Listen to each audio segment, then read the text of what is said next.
easier if you are allies in this, and everybody knows what the requirements of DOH are, how the presentations are to be made. It will make the quality better, and it will also make the process easier. So as we go over this, you will be able to even ask questions, and if you have any doubts, so that next time you want to plan a CME program, you have an idea for something, you also know how the process works. So if it's okay, Farah and Jihan, I think we can start now. We have quite a few participants, and the clock is ticking. Yes, So, please. Let's start. Okay, excellent. So I will ask Ms. Salva to first start. If you can share your screen, Salva. She will begin by talking about the process, what DOH asks from us, what is the whole process, and the various steps that we have to go through to get even one CME accreditation from DOH. And I'm talking about category 1 CMEs. So I will now mute myself, and I hand over to Salva. Just you will give me just 1 minute, because on this laptop, if not remotely on my PC on the computer, it will be different. Take your time, Salva. Meanwhile, all the new participants, if you can answer the 5 questions on the SurveyMonkey link that has been sent in the chat box, this is helpful for us to, and we will talk about the importance of this pre-test in the presentation.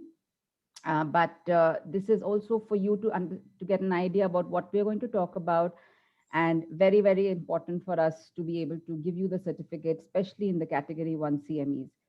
So this is an essential requirement from the Department of Health, and I will just request all of you, while we are still waiting, to just click on that link and complete that survey. Morning, Radhya. Welcome. Morning, Kriza. Hi, Kirsten. Good morning, Neha. So I'm glad you could register, Radhya, despite not having your email. I don't know how to share it.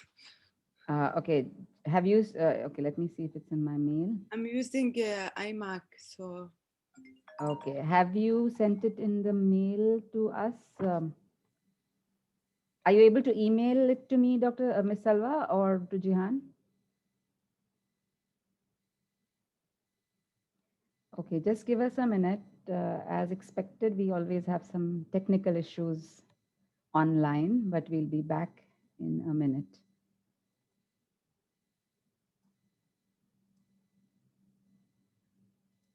Okay.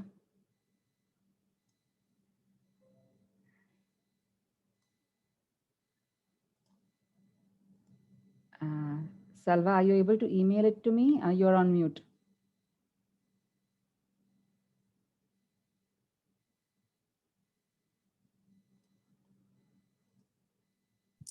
Okay, can you see it or not? No, we cannot see it on the screen. Okay, I will send it.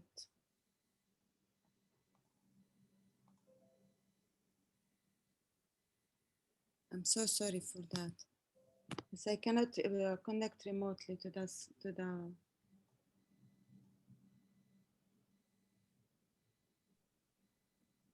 Salwa, can you share it with me, please?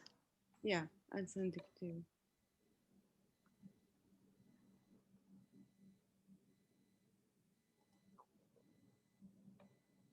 Okay, so while we are still waiting, I'm sure we have a lot of experienced people I can see on the screen who have done presentations in the past and who have maybe even organized CME. So can anybody share their experience? If anybody would like to tell us something about any issues they faced or anything they think might be an issue or an obstacle or a challenge in preparing or presenting a CME program?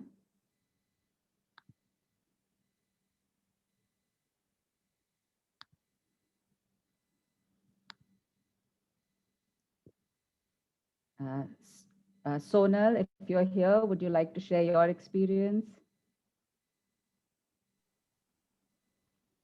Can you hear me?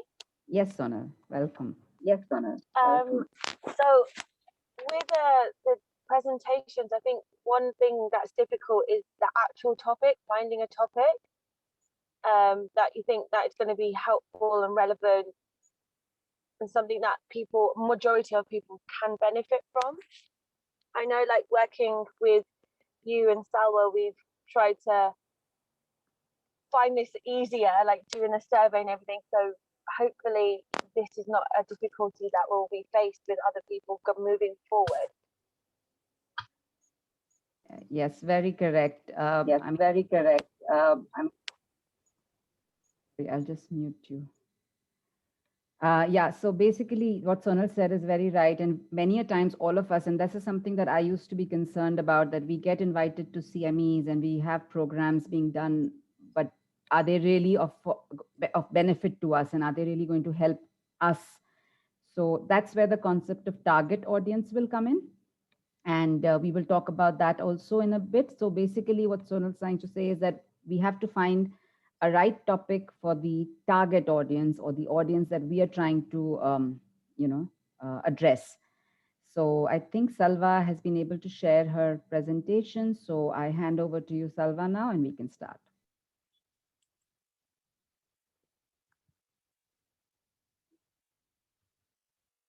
Good morning, everybody. I am Salwa, diabetes educator. I started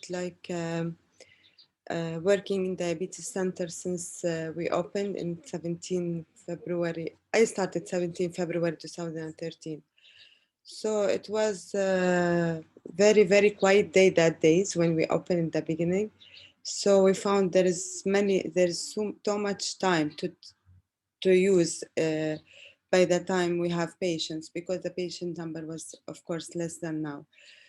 So we started doing meetings and doing CMEs, but it was category 2 in the beginning. We were not able to apply for it before. So I connected with the DOH and got all the information, started asking in my old work how to do the CMEs and how to apply and how to be able to give CMEs, till I found it, and we applied and we got the accreditation for Health Plus. And we started the first CME was 2015 in November. In 2016, we did like 10 CMEs, 3 of them workshops. 2017 and 18 and 19 started to be less and less, because the number of the patient and the lack of interest. And of course, I was alone, I working alone, so I couldn't be able to manage all this alone with my clinic and with my patient. Now to go to the second one. So there is steps to applying for CME. As I said, we were like asking where it was not at all easy to connect with DOH and to get all the information and to start applying to make it our Health Plus is CME accredited or is able to give CME accreditation. So after long journey and after next one, please. We got the CME and we were like certified to give CMEs. Now, how to do a CME session or CME event? As I told you, it's very, very difficult, and Dr. Niha now and Sonal knows now how difficult to fill this form and how tricky to fill it. First of all, there is many questions to fill it, and each question has a certain way how to answer it, and a lot of document to attach to it. And if something like one word is different, they will not accept it. So step 2 is preparing an evaluation for you to use by the participants and add it to the form when we are filling it up. Step 3, develop a system of maintaining and record of attendance for participants. which is attendance sheet and certificate of attendance. It has to have, the certificate has to have that the attendees had attended this CME. We have to put the number of CME in the certificate, the date and the place where they have it. Step 4, prepare a program agenda for submission to CME or CPD section in HAD if the event is longer than 2 hours. We did few events which is longer than 2 hours, which was the school nurses program, and we did something about the infection control. We had the speaker from outside to do this course for the staff, and they were very good events and well attended.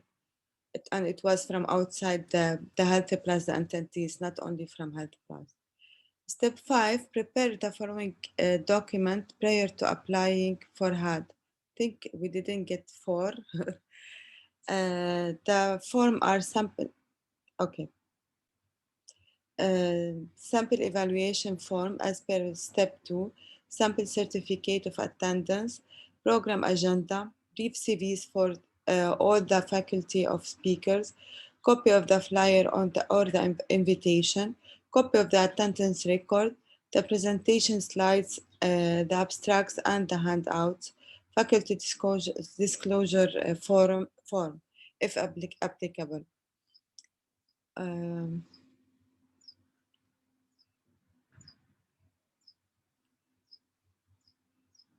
Thank you. I think was too quick. Okay, thank you, Salva, for giving us an overview. So, yeah, Salva has put it in a very simplified way. I think this is much more difficult, but that's why we are holding this workshop, so that everybody is aware of it. And the most important thing, if you noted when Salva's first slide, was that the application has to be completed at least 3 weeks before the first event. So it's very important that whenever you're planning a CME program, you take at least 4 to 5 weeks before the first session is to start your application process, because they will come back to you for corrections, for clarifications. And if you have enough time, then you can get the approval, which is what we managed to do. So that's why we want to share this with all of you and encourage you to start thinking about, academics and planning CMEs and participating in CMEs. So I will now, if we can take questions, if you have any urgent questions, please tap them in the chat box. And Sonal, if you can just help keep an eye on the chat box and collect similar questions and queries so that we can take them in between. And in the meanwhile, there is a link in the chat box, which all the new joinees can also click on and complete a small 5-question survey, which is a pre-assessment for this presentation, so that not only tells us about where we were before we started, it also is essential for the DOH requirements for giving you a certificate of attendance. So from where Salva left off, we are talking about preparing an effective presentation, because this is one of the essential requirements by DOH to be able to get a CME accredited. Can everybody see my screen? No, Dr. Neha, you haven't shared your screen yet. Oh, okay, sorry. Yeah, no wonder. Is it seen now? Yes. Okay, perfect. Do you want to push it as a slideshow? Yeah, Yes. Okay. So we will talk about, so first thing is learning outcomes. If everybody can just mute, yes. Okay. So the first thing is learning outcomes. Now, this is again a very essential component that you will be asked to put in your presentation. And so I have put it in mine. And I'm going to talk about a little more about this very important aspect that DOH is emphasizing on. So by the end of this session where we expect that all healthcare providers who are attending will be able to first outline the accreditation process, which Salva has defined, design a plan for the CME program, assess the gaps in existing knowledge of the target audience. This is again something Sonal mentioned, that there has to be a program aligned to the needs of a target audience. We cannot just talk about anything under the sun. It has to be planned and thought of before we apply. They also expect us all to have smart learning objectives. We will come to that. And then the content obviously is expected to be based on evidence-based medicine, again, to meet the needs of the target audience. It also requires us to have a pre-lecture and a post-lecture assessment for all participants, and references must be listed in the presentation if you want DOH to approve. So these are all good practices in themselves, but they are essential for DOH accreditation. So when we come to the gap analysis, this is like what is the gap between what is known and what we want the target audience to know. So first of all, for that, you have to know your target audience. You have to know, are you talking to graduate students? Are you talking to colleagues? Are you talking to primary level physicians, secondary, tertiary? So once you know the level of your target audience, then you can define what is their current level of knowledge. You could use it, send a survey before the lecture, email the survey to people. Nowadays, very easy through SurveyMonkey. You could, if you're doing it for a particular group of physicians, you could have their case records reviewed and find out where the documentation is missing or where the approach needs improvement. You could compare it with international guidelines. So basically, you have to find out. It's not just about deciding what I want to speak about. It's about what people need to know and how can I fill that gap through my presentation or CME. So one of the very important ways in this country could be analyzing insurance rejections. So if repeatedly we're getting rejections about a particular mode of management, we could discuss that and present that and show people the international guidelines or the accepted guidelines by DOH so that practice improves. So then you design the lecture to fill this gap. Then we come to learning outcomes. Now, very often, and since I think all of us from early days, the approach was, what is the aim of the lecture? So you have a lecture, you're presenting a lecture, and you have an aim. Aim means basically what I want to tell, what is my aim through this lecture? Whereas that is not what is the current way approach to presenting a topic. It could be a lecture in undergraduate medical class, or it could be a CME program. The approach has now changed to learning outcomes. By learning outcomes, we are trying to give a statement of what an attendee or a learner is expected to know or understand after they complete this session. So it is not about what I want to tell. It is not about what my objective is. It is about what you want to know and what you're going to achieve from this. So the idea of this shift is that when I apply for a CME program to attend in it, I should know what I would have achieved at the end of the session. And that should help me to choose whether I would like to attend that session or not. So that's the whole shift in thinking. And the aim of a good learning outcome or writing a good learning outcome would be to promote higher order thinking. Now, somebody called Mr. Bloom has made this hierarchy of thinking levels, and it's very easy. You can see it in day-to-day life also. The first level or the lowest level of thinking is just remembering. You know something, you remember something. That's it. You need not understand it. Higher level would be understanding. So this is like what we tell school students, that don't just learn things, try and understand them and try and imbibe them. So that's when you grasp. And then if you've applied it, there's a much higher level of learning if you've actually applied what you've understood. And if you're able to analyze, so you've understood something, but are you able to analyze, is this right? Is this good for my patient population? Is this good for this culture? And things like that. That's when your thinking is getting more and more higher level. And if you're then able to make judgments, you're able to evaluate something. So for example, there is a guideline which says, do this medication for this condition, but you're able to evaluate that maybe with this coexisting disease, this is not the best medication for this patient. So that is when you are thinking even at a higher level. And finally, if you're able to create a new guideline, a new pathway, a new protocol, that is the highest level of thinking. So it's very easy to understand, but it's something that you can use to design your learning outcomes. We'll practice that in a bit. So this is what I was talking about, how the levels keep getting higher.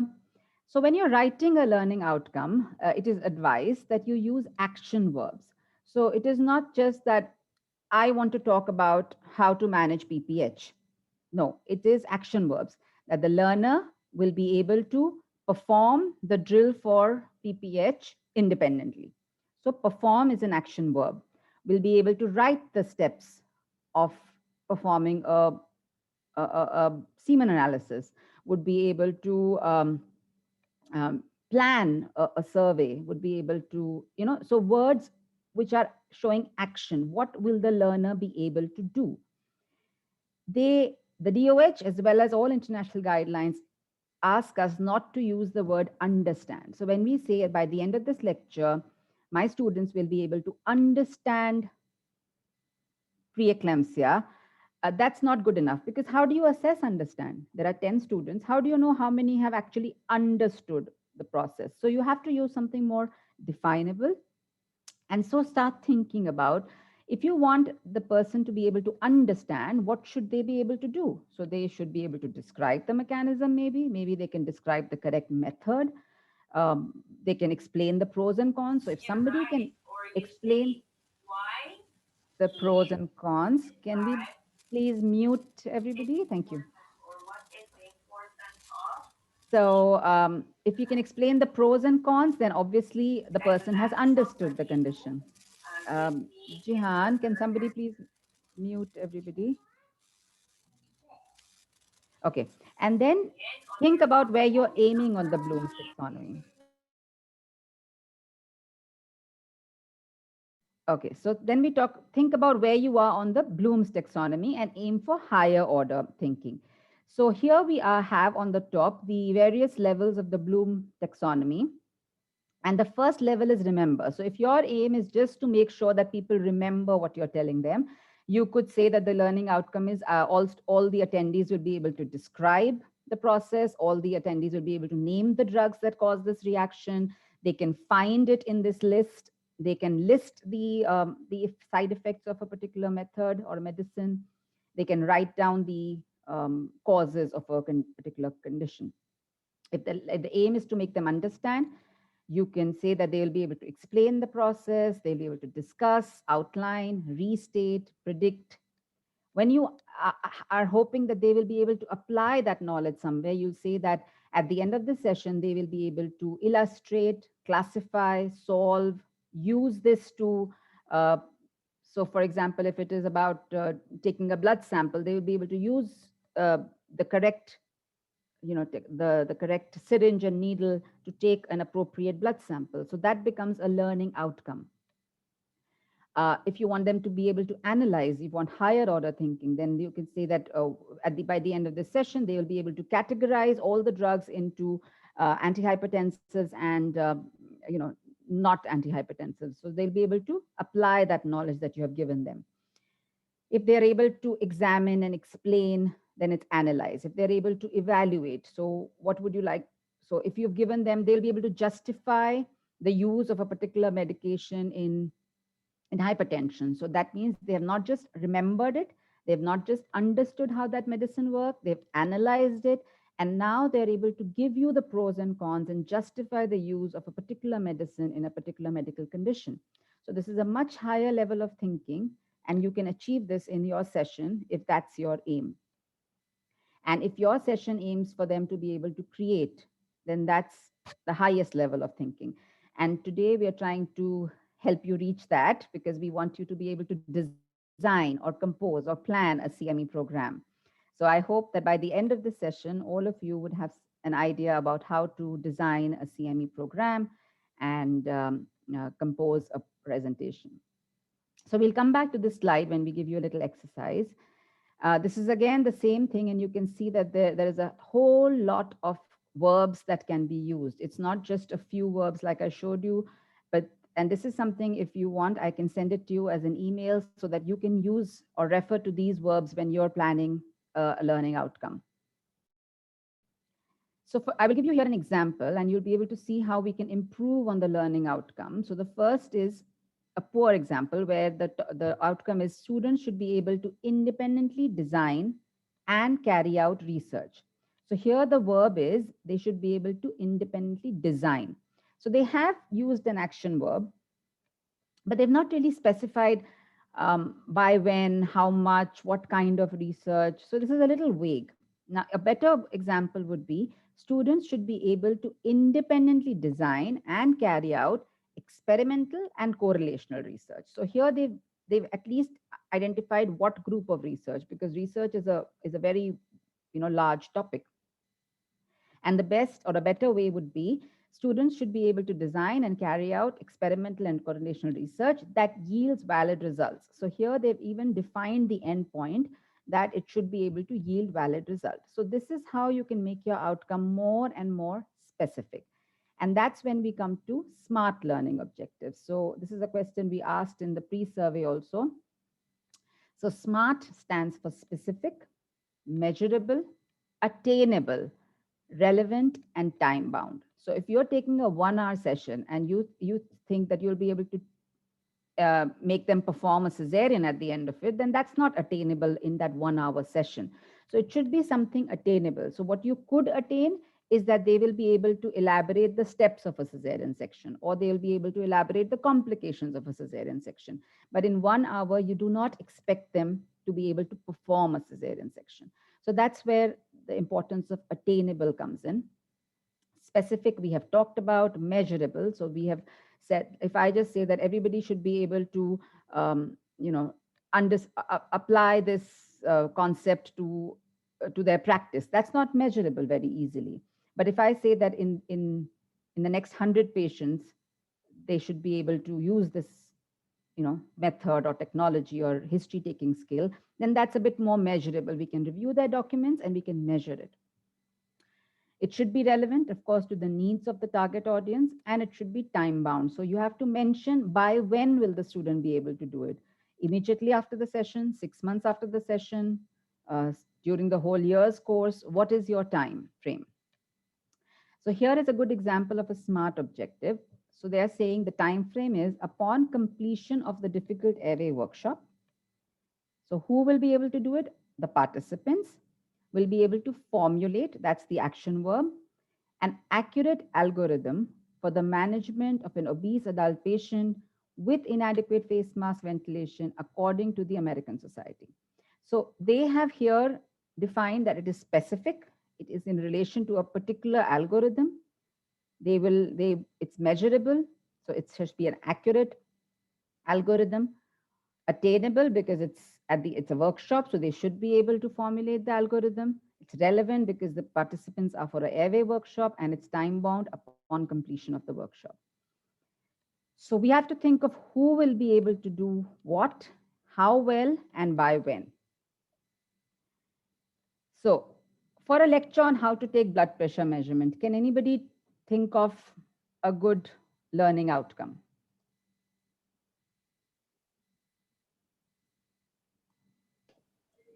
Anybody want to, or yes, Dr. Asha? Yeah, I think the best outcome is the participant then can demonstrate that they are able to take good blood pressure. Excellent, excellent. That is really a good level of, thinking that we want to achieve. So one of the now with this online learning thing, I think these are maybe more meant for face-to-face learning, but then they can demonstrate within the lecture or the workshop itself. Yes, you're right. So we understand that online will put some restrictions on our learning outcomes, but it's still possible, especially with everybody having video. It's still possible that we can have some small demonstrations even online. But yes, this will probably be used more in the future when we'll be back offline to do these workshops. So in the meanwhile, what could be a learning objective? That all healthcare workers can explain it, maybe accurately, how to measure a blood pressure using an IBP apparatus. So if they're able to verbalize and explain or even write it down as an answer, then that means that they have at least understood. So that's a lower level of thinking, but with these online limitations, maybe that's all we can achieve. But a higher level, so could be just lower level, could be just to explain, and a higher level, like you mentioned, could be to demonstrate it actually. Once they've demonstrated it, they've shown that they've been able to apply it. And if we say that they'll be able to evaluate errors in the use of a NIDP apparatus, then that's an even higher level of thinking. They understand it, they can apply it, they can take the measurement, and they can even figure out when it's not measuring correctly. Maybe the patient is obese, maybe the cuff is not the right size. So that's an even higher level of thinking. So again, I've written some objectives here, and they're all talking about the same thing, where you try and have a higher and higher level of thinking. So when you're writing the objective, the idea is first identify the content area. What is it that you want to convey in that session? Obviously, depending on the needs analysis and what the audience wants to know. And then choose an appropriate action verb, depending on what level you want to reach and what is possible with the restrictions of the mode of presentation. And then try and avoid using understand, know, learn, be familiar with, because these are difficult to measure. So that is why we discourage the use of these verbs. And try not to combine two action verbs, because if you want to say that the person will be able to list as well as present, it's a bit difficult to assess or measure both the components. So try and keep it simple, one action verb and one outcome. And also, you can use the condition like upon completion of this lecture, upon completion of this workshop, what will the participant be able to do? So as per the DOH recommendation, they have specified these verbs on their website, and they do not accept understand, know, lower level verbs. So this is again a list which is on the DOH website, but the more exhaustive list that I've given earlier can easily be used to replace any of these. And if anybody is interested, just drop me a mail and I'll send that entire list to you for future use. It's just something you can just keep in your folders and refer to it when you start preparing a CME lecture or a topic. So now we come to an exercise, and I will ask Sonal to help me here. I want all of you to just think of a topic, anything in your field that you would like to take a lecture, a talk, or a demonstration on in the future, and think of a learning outcome.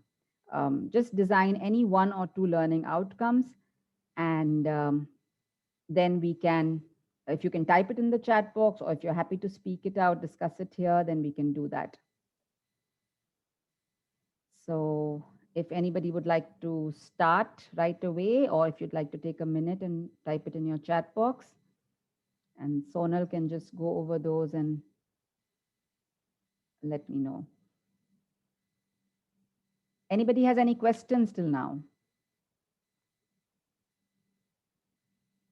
Neha, I just wanted to ask about the DOH presentation. So when somebody intends to do the presentation, the actual presentation needs to be submitted like 4 to 5 weeks in advance? Yes, yes. Actual presentation with all these the other requirements, pre-test and post. Yeah, everything. Okay. So that is why it's very important that what I've understood from this process is that first we need to think and plan about the whole program, select the topics which meet the need of the program as well as of the target audience. So it should all make sense. It should have a flow to it. And then invite the speakers who are experts in that. And then they should prepare according to the whole program's outcome. It's not good if we have just random topics. So that is why the whole preparation needs to start a couple of months before, so that the presenter also gets at least a few weeks to plan and meet these requirements. So you mean the approval for the CME is done in advance? So yes. I see. Okay, and there was one word used which is pre-test, and then there is pre-evaluation. So what is the difference? Is it the same, or pre-test is like a little questionnaire with the questions related to the topic? Yeah, pre-test is just that. So basically the idea is that, again, it's a sort of a gap analysis or an analysis of what the audience wants to know.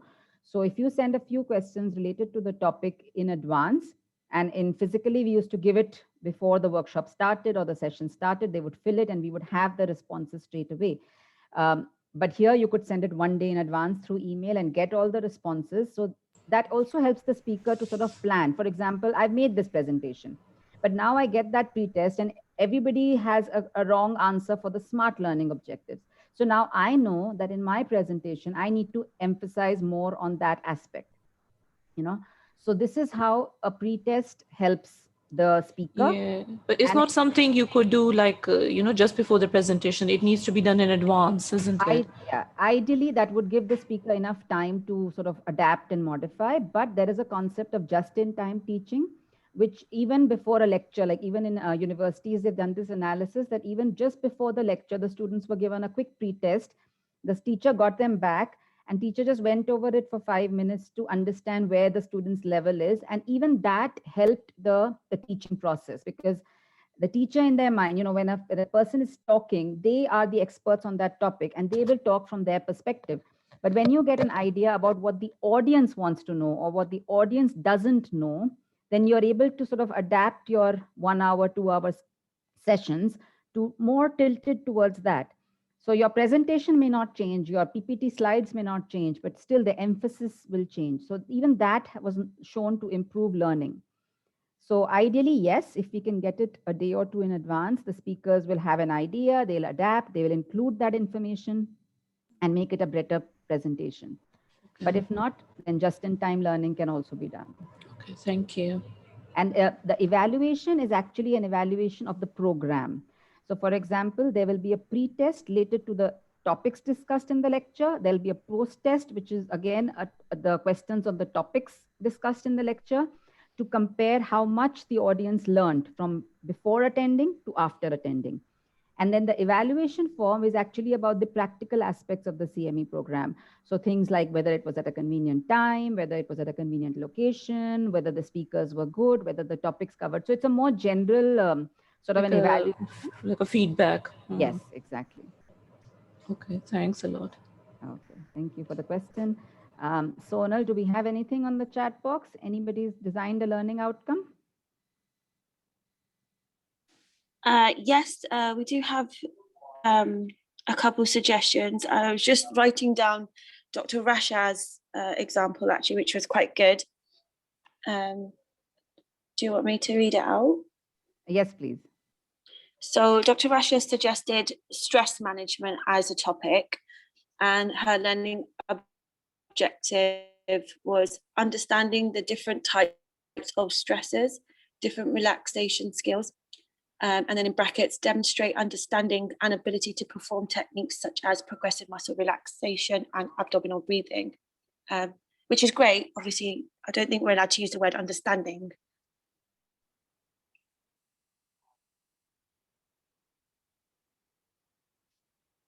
Dr. Huda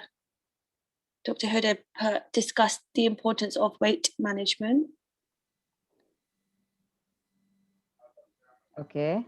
So, sorry, can you repeat the learning outcome for stress management? Understanding the different types of stresses, different relaxation skills.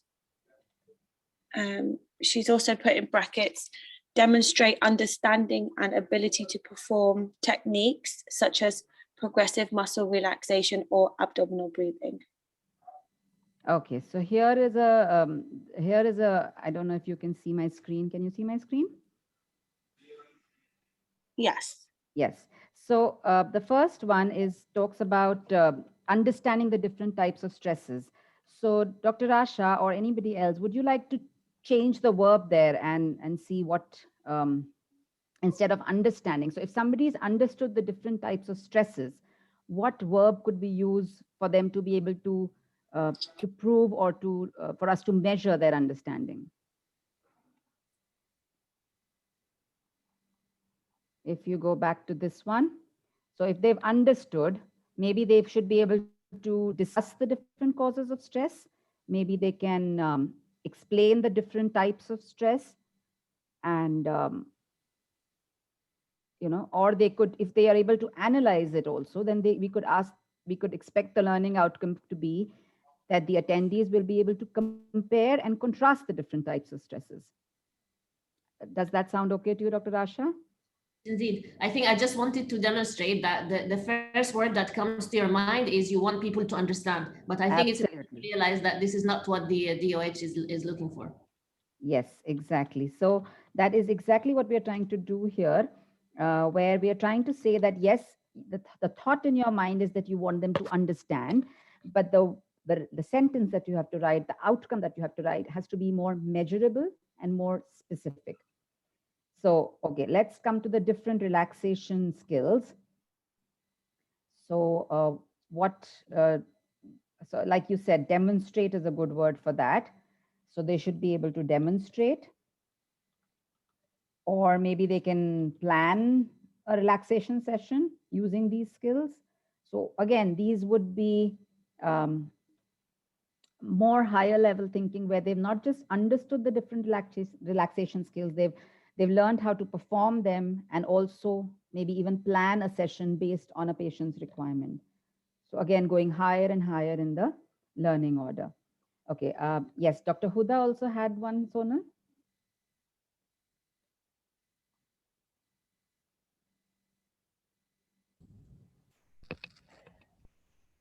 It's okay. I mean, actually, I just proposed the topic of weight loss, but it doesn't matter. I mean, we can all.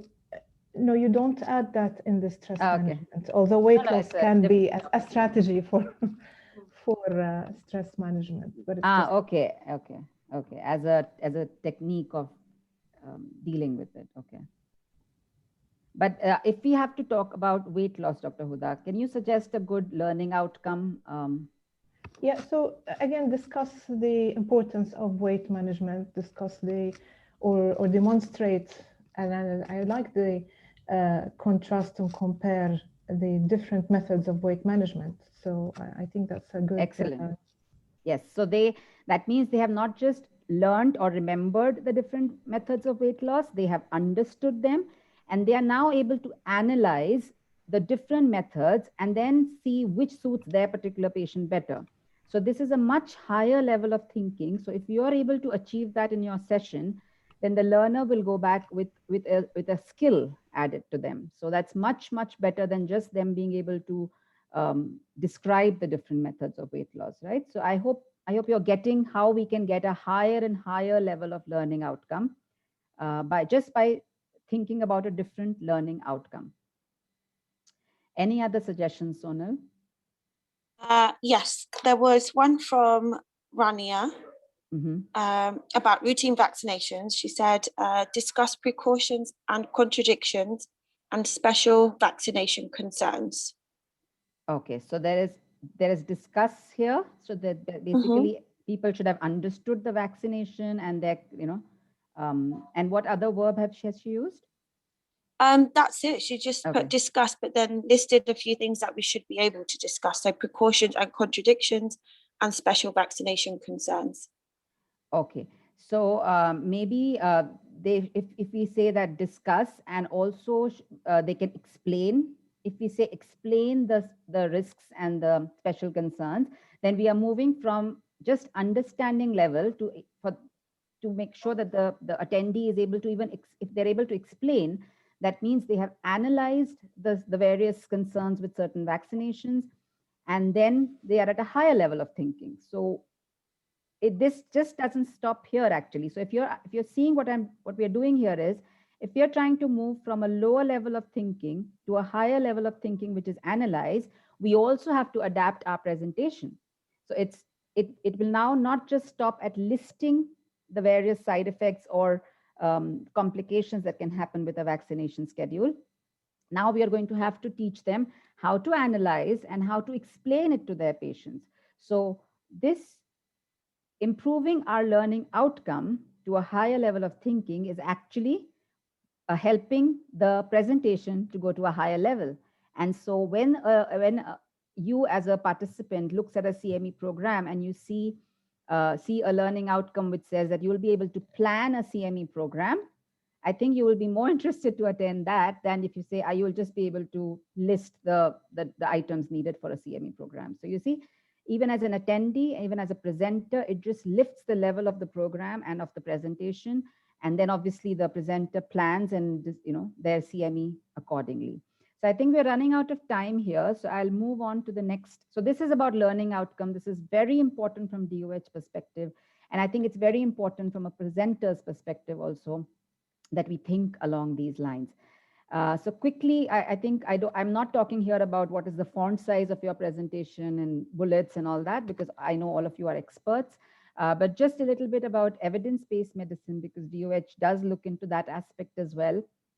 And just a little quick small mention that EBM or evidence-based medicine is just not about taking the guidelines or taking some articles and RCTs and just putting it in your presentation. It's also about showing us your clinical expertise and how you will integrate that, your clinical judgment with the relevant evidence and including the patient's values and preferences.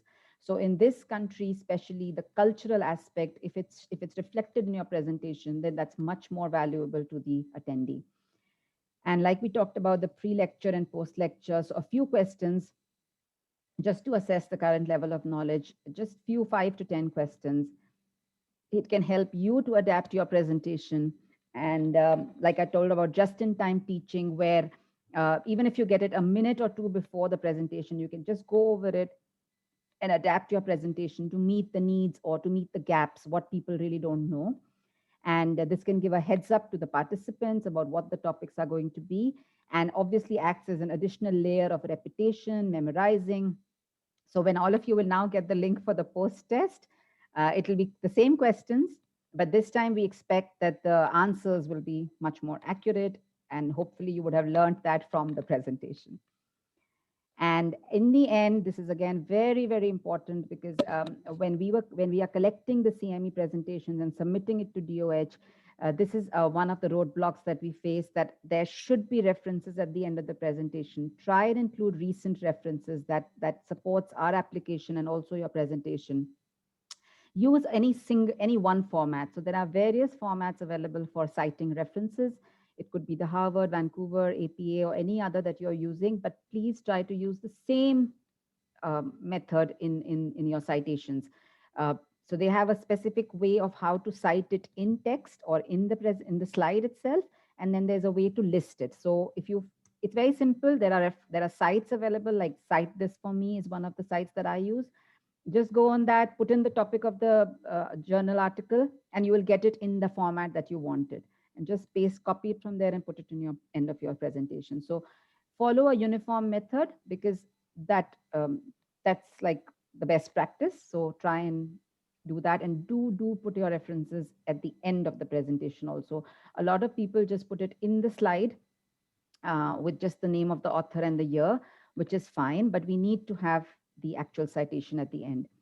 And like I've just put it here, this, in the end, I would just like to thank Dr. Huda, who's been an excellent leader and guide for this program, and my team. And these are Dr. Ibtihaj, Ms. Salva, Sonal, and myself. We are available for anybody who wants to take part, who wants to present, who has an idea for a topic, for a session, for a program, because we are planning. We have a plan till April, but going forward after Ramadan, we would like to start a new session, a new program. And you can see here that we have 2 sort of groups of presentations coming up. The first one in blue is basically the target audience is ophthalmology, healthcare providers. So maybe not all of you will be interested in attending it, but there's some very good topics here for anybody related to ophthalmology. And in the last one, maybe even neonatologists and pediatricians. And then we have something about basically primary healthcare. So the aim or the target audience was primary healthcare physicians or physicians sitting in the peripheral clinics, especially who should know a basics about these few topics that will help them select the best care and referral pattern. So that's all I would like to end with. And if anybody has any questions, then we can quickly go over them over the next 3 to 4 minutes.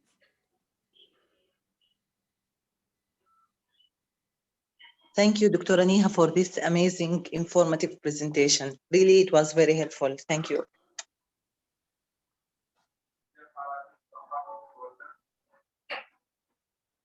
Thank you, Neha, so much. I have to go, I'm afraid. Thank you, Rasha. Thank you for participating. Thank you, Neha. That was really helpful. Thank you. So any questions on that? Thank you all for attending the meeting. I think we will work on take-home slides the coming week or so. And for that, if you don't mind, I would like Dr. Neha, Salwa, Sonal to stay online after the session, as well as Jihan, if you don't mind. Neha, just very quickly, I've heard in the presentations here locally, people usually say the declaration of interests, like, you know, pharmaceutical companies. Is that the part of the CME requirement as well? Yeah, sorry, I forgot to mention that because we did not have any such in our case. But yes, if there is a sponsorship or if there is anything, you know, any pharmaceutical company or any company sponsoring it, then you have to declare that at the time of application of the DOH. I see. That has to be disclosed during the presentations also, because DOH wants to make sure that there's no, you know, pharmaceutical invested interest. Yeah.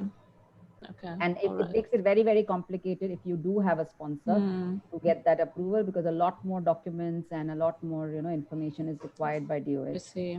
Okay. All right. Thank you. And also, I think the faculty, if they have any disclosure of any interests, like for example, it's a research that I've done and I'm presenting, or, you know, I also have, I work as a, you know, advisor to a pharmaceutical company and I'm presenting on a similar topic or something like that. Then again, that should that needs to be declared. Yes. Yeah. All honesty has to be maintained. Yeah, sure. Thank you. Thank you for that question, Tahira. Sorry, just to add, I know a few people have left already, but the link has been posted for the post assessment quiz. So if you could fill that out before you leave, that would be good. Yeah, thank you, Sonal, for that. So the post link survey is in the chat box. Please try to complete it. It is essential for you to get your attendance certificate. So this is something that DOH has made mandatory. Attendance, pre-test, post-test, as well as the evaluation form that will come to you in your mails, I think. Jihan, is that correct? Yes, we will. I was just about to say, we will also send this link and an evaluation link through email for all the attendees, so we can do their certificates for this category accreditation. Okay, thank you for that. So please look out for this email and do complete it. Otherwise, we will not be able to email your certificates to you. And especially for category 1, it is very, very essential. And yeah, if anybody has any further questions, you can email any of us, me, Salwa, Dr. Ittihad, Sonal, and we'll be happy to answer.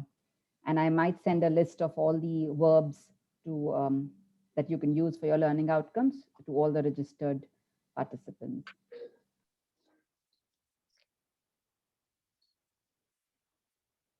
Yeah, thank you very much, everyone, for attending. And I hope that we have been able to help in some way when you start planning your own presentations and your own CMEs.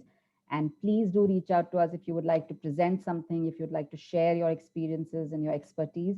And we would love to involve that and include that in the next CME program that we are planning. And I think the next session is on 24th of February, 8 a.m. So we will all get an invitation for that. So all of those who are interested in the topic, please do participate. Thank you everybody. And I think we will end the session now and have a good week, everybody. Jihan, can you end the session for everyone except for Dr. Neha, yourself, Sonal, Ittihaj, if you have time, you can stay with us, and Salwa. Sure. Thank you. I think we would need maybe to come back into it. I can't let everybody exit. Just bear with me 1 second.